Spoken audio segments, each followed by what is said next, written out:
Сәлеметсіздер ме, құрметті әріптестер? Мен Алиева Қалдыкүл Сүлейменқызы, Алматы облысы Қарасай ауданы Абай ауылындағы орта мектебінің информатика пәні мұғалімі. Менің бүгінгі ұсынып отырған жұмысым оқушылардың цифрлық сауаттылығын қалыптастыруға бағытталған сабақ, яғни 3-ші сынып әлеуметтік желілер мен мессенджерлер тақырыбы. Сәлеметсіздер ме, құрметті оқушылар? Бүгінгі сабаққа дайынсыз ба? Ендеше бүгінгі сабағымызды бастайық. Бірінші сабағымызды бастамас бұрын өткен сабаққа оқу, яғни желіде тілдескен кезде біз қандай ережелерді сақтаймыз, интернет желісінде білеміз ба? Ғаламтор желісінде шамадан тыс отырудың қандай зияны бар? Кім шығады тақтаға? Қайсы? Ғаламторды тәуелділікте пайда болады деп. Ақпаратты аз береміз, дұрыс айтасың. Жарайсың, келесі сабағымызды бастамас бұрын мына жерде тұрған қосымшаларды кім өзінің телефонына жүктегісі келеді, соларды бір-бірден келіп таңдап ала қойыңыздар. Мына жерде қандай қосымшалар тұр, танисыз ба? WhatsApp, Instagram, TikTok. Ал келіп бір-бірден ала қойыңыздар.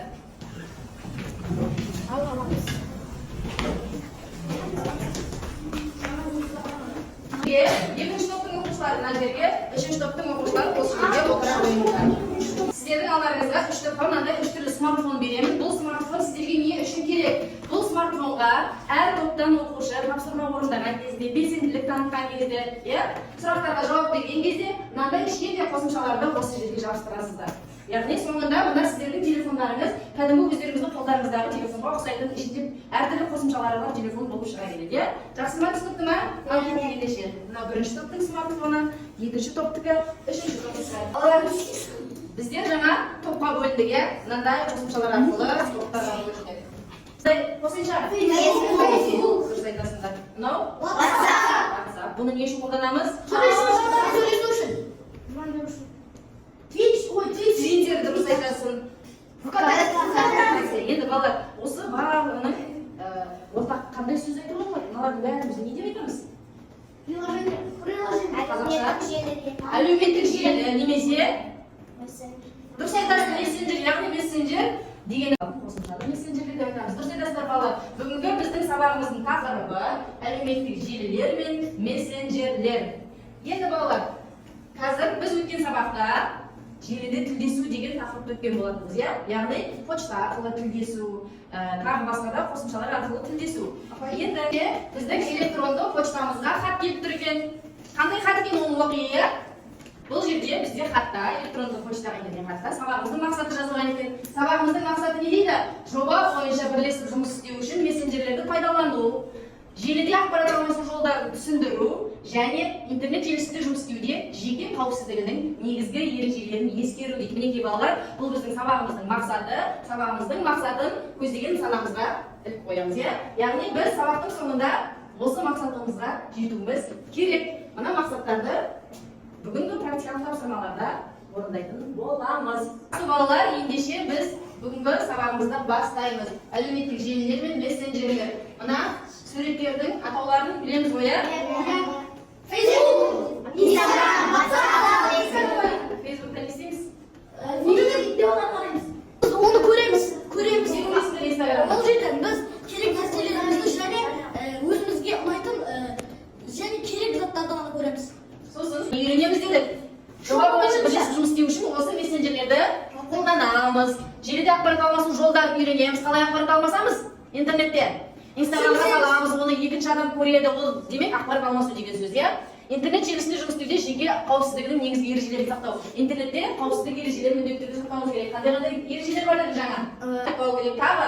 Өзіңнен басқа ешкім білмеу керек оны. Тағы? Оны тек ата-ана ғана білу керек.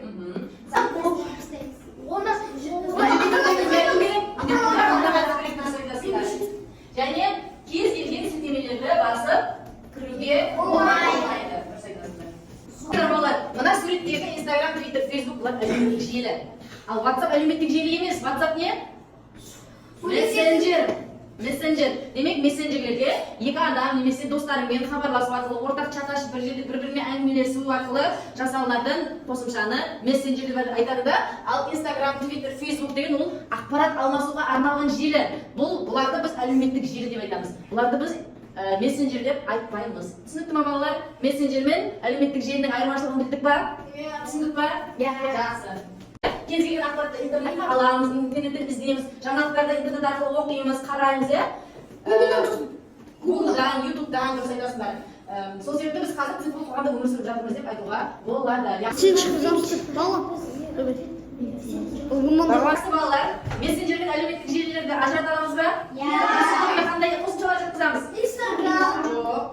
WhatsApp. Telegram. Дұрыс айтасыңдар, әлеуметтік желіге TikTok. YouTube. жақсы балалар. Ендеше біздер келесі тапсырмалар арқылы сіздердің қалай түсінгендеріңізді білетін боламыз, Бірінші тапсырма. Балалар, бірінші тапсырма бізде кезбе тілшісі деп аталады. Ендеше тілші әдісі арқылы оқушылар бір сәтке өздерін тілші сезініп, бір-бірімен пікір алмасу сұрақтарын қояды және тапсырманы орындауға мүмкіндік алады. Ең көп қолданатын әлеуметтік желі қайсы? WhatsApp. Жақсы. WhatsApp әлеуметтік желіге жата ма? Жоқ. Жатпайды. Демек жауап Дұрыс емес. YouTube. Сыныпта WhatsApp-ты қолданбайтын оқушыларың бар ма? Сыныпта WhatsApp-ты қолданбайтын оқушыларымыз жоқ. Екінші тапсырма бізде топпен жұмыс. Әр топқа мына қағаз таратамыз. Вен диаграммасын білеміз ғой, Вен диаграммасына саласыздар. Бірінші топ тақтадағы Facebook пен WhatsApp-тың айырмашылығын және оның ұқсастықтарын жасайсыздар. Бір-бірінен айырмашылығы қандай, ұқсастығы қандай, Вен диаграммасы арқылы ажырата біледі. Балалар, бұл жерде сіздер мессенджерді, әлеуметтік желіні қолданып жүрсіздер ғой, Соның бізге қандай қаупі болуы мүмкін, қандай зияны бар? Сіздер Инстаграмды қарайсыздар, TikTokта видео саласыздар, әртүрлі челлендж түсіресіздер, Оның бәрі бізге пайдалы деп ойлайсыздар ма? Жоқ. Барлық нәрсенің пайдалы жағы да, зиянды жағы да болуы. Инстаграмның ұқсастығы ол жерде достар табуға болады, видео қарауға болады, лайк басуға болады, әртүрлі видеоларға тіркелуге болады және достарға видеоны жіберсе болады. Өте жақсы. Ал айырмашылығы екеуінің TikTokта видеоларды сақтауға болады, ал Инстаграмда сақтауға болмайды. Балалар, келесі бізде кішкене үшінші тапсырма кішкене қиындау, орындамас бұрын бір сергіп алайық, Сіздер сергіп сәтті үштік қомнандай плакат беремін, ала ойында топтың басшылары.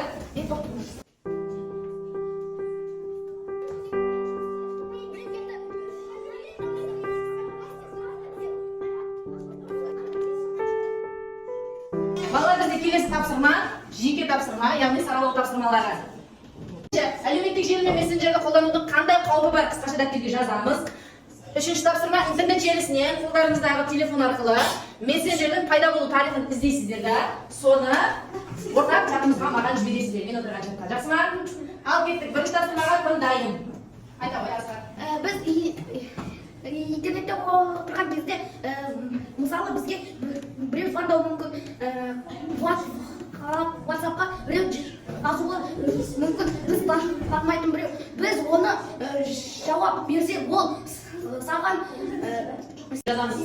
Мессенджердің бізге қандай зияны бар? Біз Телеграмды, WhatsApp-ты қазір қолданып отырмыз ғой, бірақ соның бізге зиян келтіретін жағы бар ма? Соны дәптеріңізге жазыңыздар.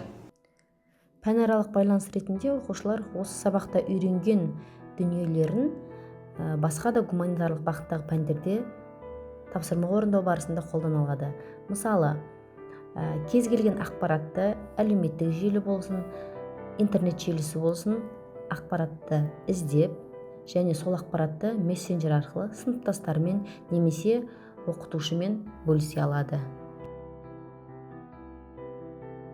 Бізде соңғы бекіту тапсырмалары әлеуметтік желі мен мессенджерлерді ажырата алдық қой, Білеміз ба? Ендеше мына жерде әлеуметтік желілерді мына қатарға, мессенджерлерді мына қатарға жылжытамыз. Ал шыға қойыңыздар тақтаға.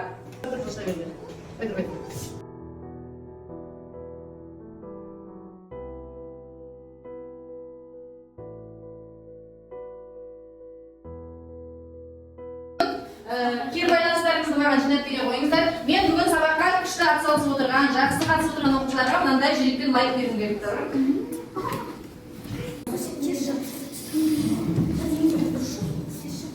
Әлеуметтік желілерді ажырата алдық па? Интернетте қандай қауіпсіздік ережесін сақтау керектігін білеміз ба? Жақсы. Біз бүгін көздеген мақсатымызға жете алдық па, балалар? Интернет желісінде ақпарат алмасудың жолдарын білеміз ба? Қалай ақпарат алмасады екенбіз? Қандай мессенджерлер арқылы? Telegram, WhatsApp арқылы. Телефондарыңызды көрейік, кімде көп лайк бар екен, кімде көп предложение бар екен. Өте жақсы. Жарайсыздар балалар, бүгінгі сабаққа өте керемет жақсы атсалыстыңыздар. Үйге тапсырма 28-ші беттегі ойлан тапсырмасын үйде дәптерге орындап келеміз. Бүгінгі сабақ